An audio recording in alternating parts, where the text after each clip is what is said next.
Primer paso.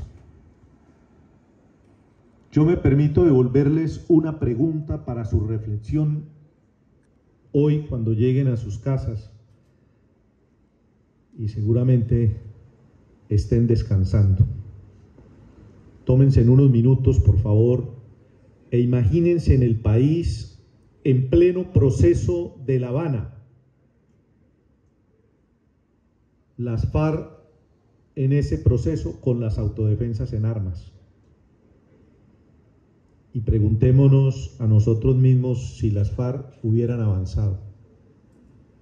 Esa fue una de las preguntas que le hicimos ese día del encuentro que hacía referencia hace un rato.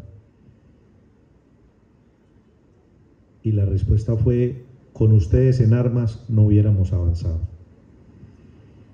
Nosotros, las extintas Autodefensas Unidas de Colombia, rompimos el espiral de violencia.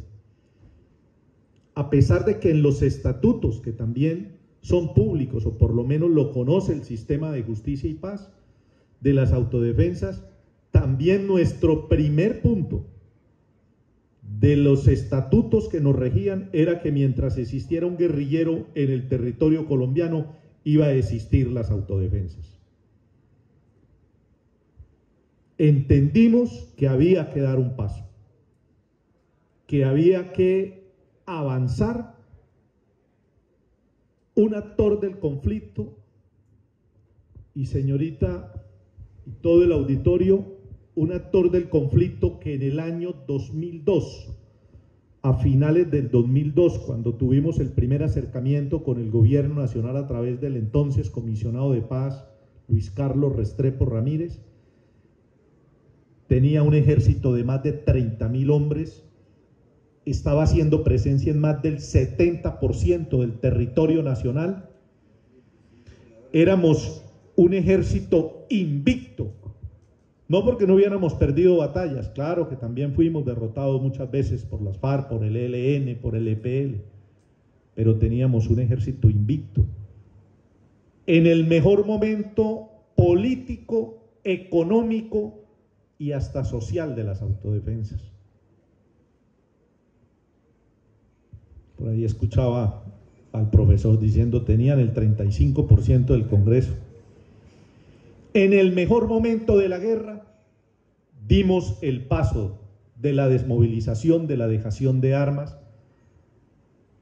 para que en Colombia pudiera abrirse una puerta de esperanza y de anhelo de la paz. Con nosotros en armas, el proceso de La Habana hubiera sido el Caguán II.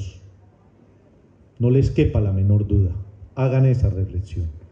Esa fue una razón. La otra razón fue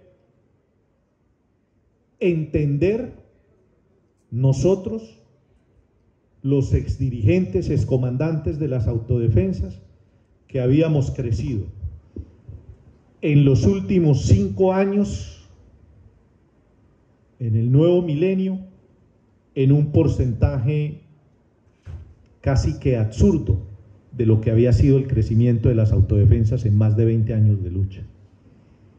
Para finales de los 90, las autodefensas no contábamos con más de 10.000 hombres, 8.000, 9.000 hombres. Para el año 2003, estábamos en un ejército de más de 25.000 hombres. Hombres empoderados en las regiones, con un arma en el cinto de la cintura o al hombro. Dueños, desafortunadamente, hasta de la vida humana, de ciudadanos y ciudadanas indefensas.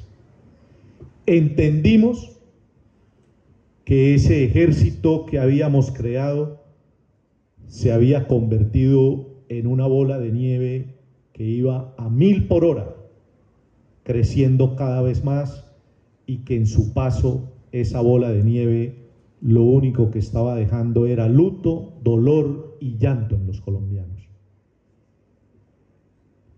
Y lógicamente también hicimos una profunda reflexión, no solamente sobre el daño causado,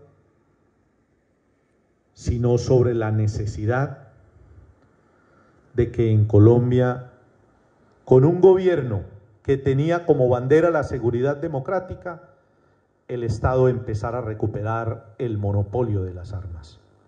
Confiamos en el Estado colombiano, creímos en el Estado colombiano representado en el gobierno de turno.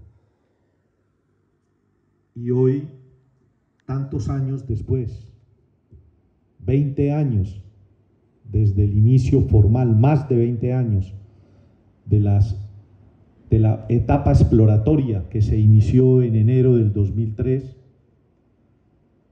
seguimos esperando que ese proceso inconcluso llegue a buen puerto, llegue al puerto final, que no puede ser ninguno distinto a la satisfacción plena de las víctimas y a la reincorporación plena de quienes fuimos los victimarios. Te agradezco, muchas gracias. No sé si... Bueno, para mí había una muy corta, pero muy difícil. ¿Por qué matar?